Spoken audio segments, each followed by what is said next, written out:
दिव्य वचन जीवन वचन दिव्य वचन जीवन वचन।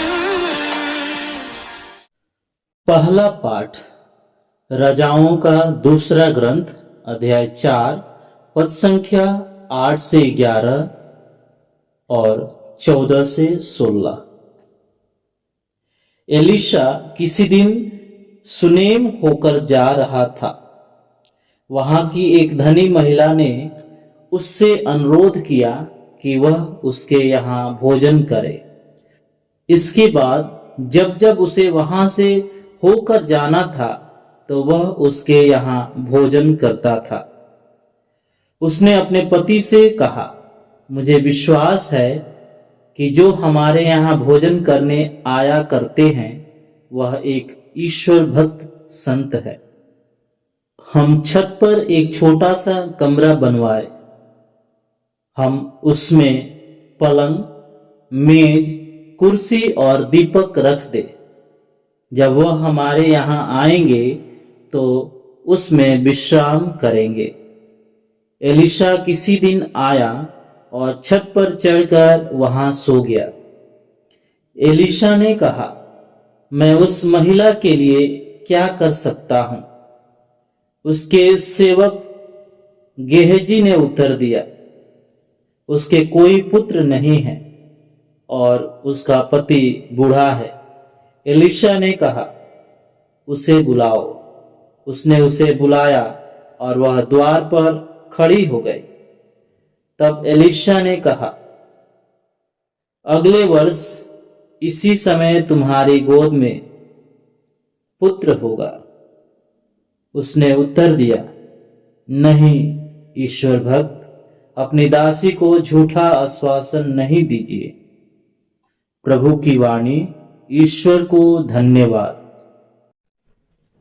दूसरा पाठ रोमियो के नाम संत पौलुस का पत्र अध्याय 6 पद संख्या 3 से लेकर 4 तक, 8 से लेकर 11 तक।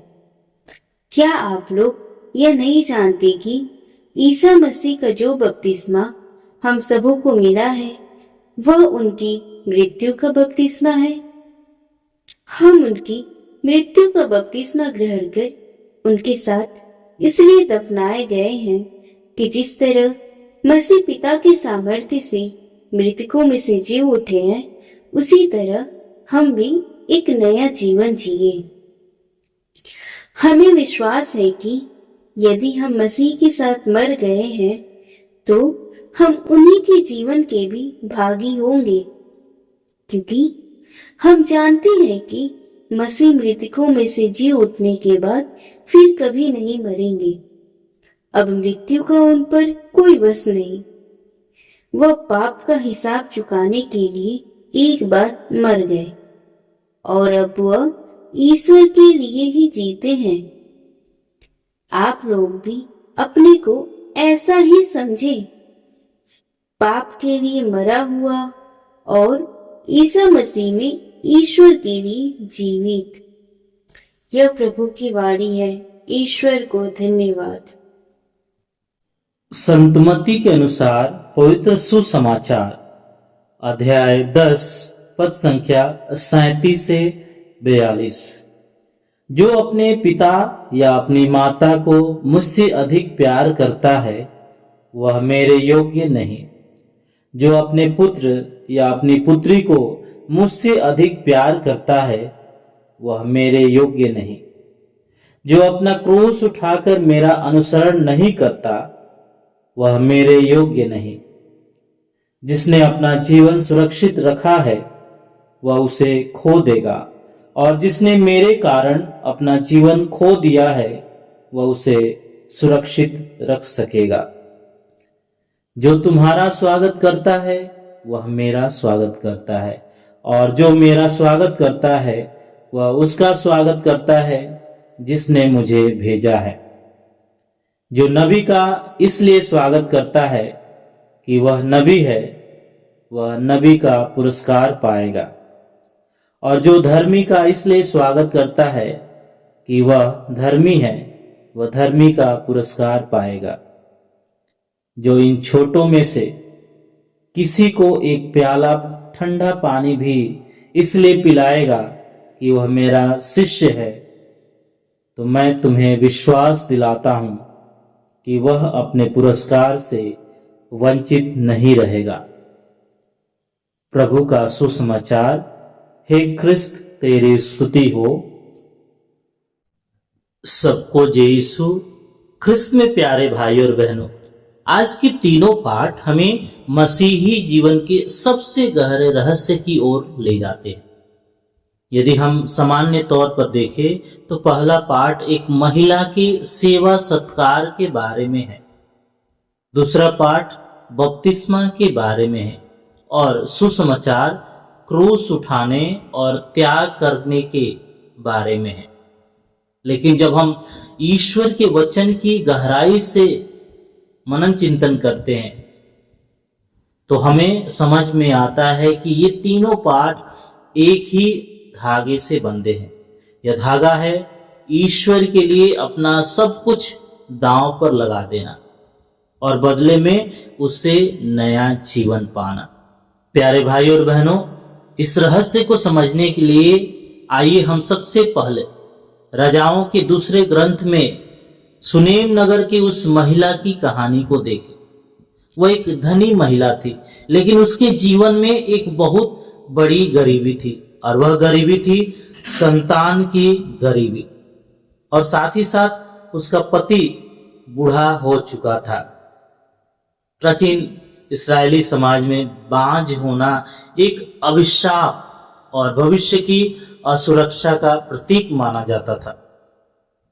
जब उसने ईश्वर के नबी एलिशा को देखा तो उसने केवल उन्हें खाना ही नहीं खिलाया, बल्कि अपने घर के छत पर उनके लिए एक कमरा बनवा दिया।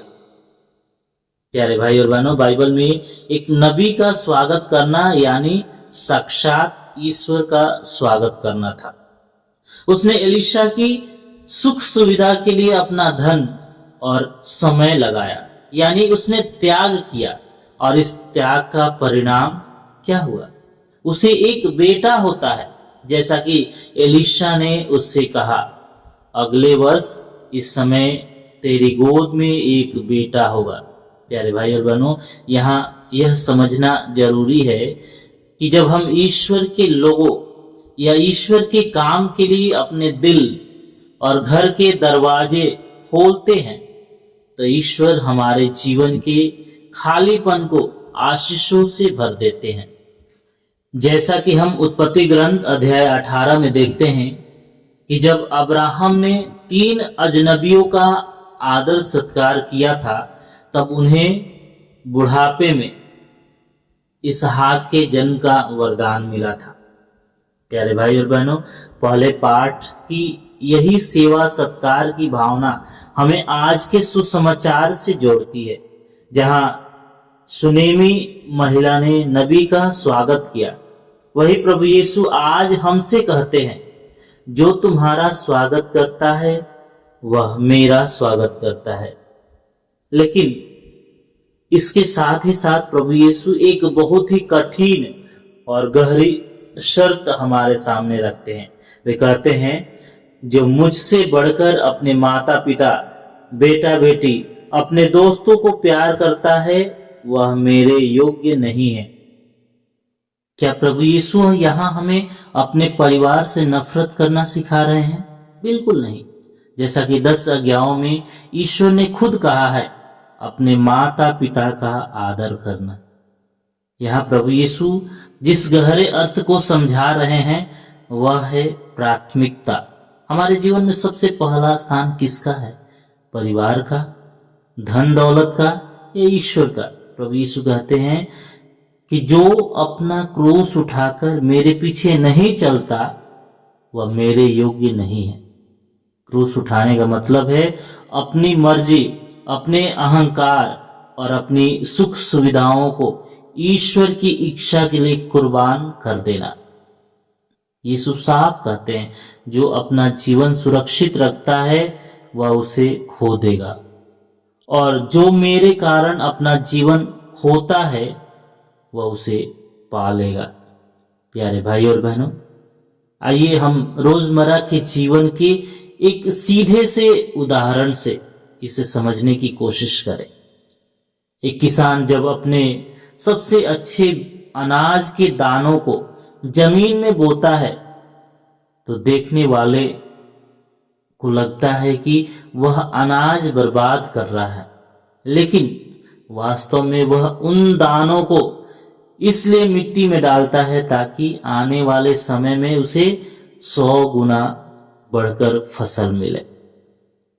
ठीक इसी प्रकार जब हम ईश्वर के राज्य के लिए अपने समय, अपनी इच्छाओं या अपने रिश्ते को दूसरे स्थान पर रखते हैं तो हम उन्हें खोते नहीं बल्कि उन्हें हमेशा के लिए सुरक्षित कर लेते हैं।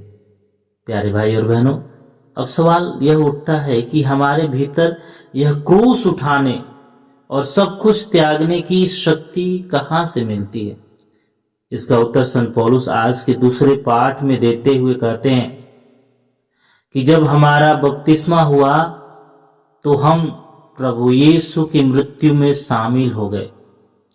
जब बपतिस्मा का पवित्र जल हमारे सिर पर डाला जाता है तो वह इस बात का प्रतीक है कि हमारा पुराना पापी स्वभाव, हमारा अहंकार और हमारी पुरानी आदतें धो दी गई और प्रभु यीशु के साथ दफना दी गई है। और उस पानी से शुद्ध होकर जब हम बाहर आते हैं तो हम मसीह के जी उठने के सामर्थ्य से एक नया जीवन पाते हैं। इसलिए अब हम पाप के बंधनों से पूरी तरह आजाद हो चुके हैं और ईश्वर के लिए जीवित हैं। जब हम सभी जो मसीही हैं यह समझ जाते हैं कि हमारा पुराना स्वभाव मर चुका है तो हमारे लिए प्रभु यीशु के पीछे चलना और क्रूस उठाना बोझ नहीं बल्कि आनंद बन जाता है। तब हम भी सुनेमी महिला की तरह बिना किसी स्वार्थ के दूसरों की सेवा कर पाते हैं, क्योंकि हम जानते हैं कि हमारा जीवन अब हमारा अपना नहीं बल्कि मसीह का है। प्यारे भाई और बहनों, आज का वचन हमें एक चुनौती देता है और हमसे पूछता है कि क्या हम यीशु को अपने जीवन में पहला स्थान देने के लिए तैयार हैं? क्या हम अपने जीवन के कमरे को ईश्वर की उपस्थिति के लिए खाली करने को तैयार हैं? याद रखिए, ईश्वर कभी भी किसी का कर्जदार नहीं रहता। यदि आप ईश्वर के राज्य के लिए, सत्य के मार्ग पर चलने के लिए कोई भी छोटा या बड़ा त्याग करते हैं, यहां तक कि किसी छोटे को एक गिलास ठंडा पानी भी पिलाते हैं, तो प्रभु आपका पुरस्कार आपको इस लोक में भी देगा और आने वाले जीवन में भी। आइए हम अपने पुराने स्वभाव को त्यागें और मसीह के लिए नए जीवन में आनंद पूर्वक आगे बढ़े। प्यारे भाई और बहनों, आइए हम कुछ क्षण मौन हो जाए, अपने प्रभु को धन्यवाद देते हुए प्रार्थना करें।